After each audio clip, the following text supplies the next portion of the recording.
Hi guys, so for today's mini vlog, panibagong araw, panibagong ganap na naman na nangyari sa buong maghapon. Just keep on watching!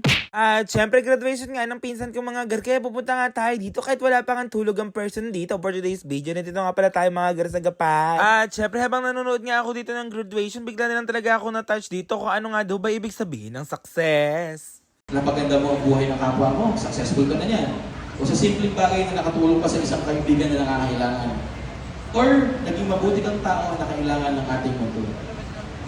If all of you will be winners in life, ito po ay magiging parte ng bagong Pilipinas. Sana nga mga gar, kahit pa paano may natutunan nga kahit dun sa pinakita kong mga gar na clip. Kaya ayun nga, with high honor nga pala yung pinsan ko na yan. Hindi ko nga pala siya na-videohan dyan habang umakit ka ng stage. Kaso nga lang, na-late nga ako kasi mga gar. At mga gar, 10 nga pala yung simula. Pero 10 nga ako nakapunta dito dahil na-late nga ako ng gising. Kaya pagpasensya nyo na nga ako mga gar, sayang na sayang nga yung clip. Ay grabe naman si Ate Ping. Ang ganda naman talaga na outfit yan. Ayun nga yung pinsan ko na graduate. Shoutout nga pala sa inyo. Congrats nga pala sa iyo. Hanap namin kasi yun mga gar. Dati nga lang batang-bata nga inaalagaan nga namin ni Ate Ping. Pero ngayon gumagraduate na grade 10 na pala, parang napakabilis ng panahon. Ay kung may maniligaw pala yan mga gar, dadaan nga pala sa amin muna ni Ate Peng. I-approve nga pala muna namin yan mga gar. Kaya ayun nga, nagpicture-picture nga lang kami dito for today's video. At congrats nga pala sa iyo dahil with high honor ka, mamaya talaga yung regalo ko ibibigay ko sa iyo kasi hindi ko na lang ipapakita sa vlog. Ayun nga, nga din yung dalawa niyang kapatid. Ayun nga yung mga pinsan ko, napakakita man talaga niyan. Bigla ko na lang talaga silang na-miss dahil dati lagi nga kami magkasama sa bahay. So nga mga gar, umuwi na nga sila dito sa Gapan dahil may bahay nga sila dito. Kaya ayun nga mga gar, bigla na talaga ako naiwan dito. At dahil busy na nga din si Ate Peng, busy na nga din ako mga gar, bigla ko na lang talaga na-miss na lagi nga kami kumakain dun sa labas. Paano kasi mga gar, dati lagi na lang may deliver na pagkain sa bahay. Kain na lang talaga kami ng kain sa bahay with Ate Peng and friends and family. Time nga pala na ito mga gar, binigyan ko na nga ng regalo yung pinsan ko kasi hindi ko muna talaga ipapakita sa vlog, saka na lang talaga mga gar. Kaya ayun nga, dumating na nga din dito yung soup. At ayun nga mga gar, masyadong gutom na nga ang person dito dahil di pa nga kumakain ng umagahan dito, tanghalian na nga agad. Kaya ayun nga, onti nga lang yung orderin namin dito mga gar kasi nga guys, onti nga lang kaming kakain dito. Ayaw nga namin magsayang ng pagkain. Pero kung iti-take out naman yan mga gar, why not na lang talaga, iuwi ko talaga yun sa bahay. Ayun nga, may pagsisig pa talaga si Ate Ping dyan. Ayun nga, dumating na nga din dito yung Shanghai, saka nga pala Bake Mac. Ako nga pala may request yan mga gar, kaya dumating na nga din dito yung kaldareta. Bigla na lang talaga nagutom ang mga person dito for today's video. Dumating pa nga talaga yung pusit na yan. Napakasarap naman talaga yan mga gar.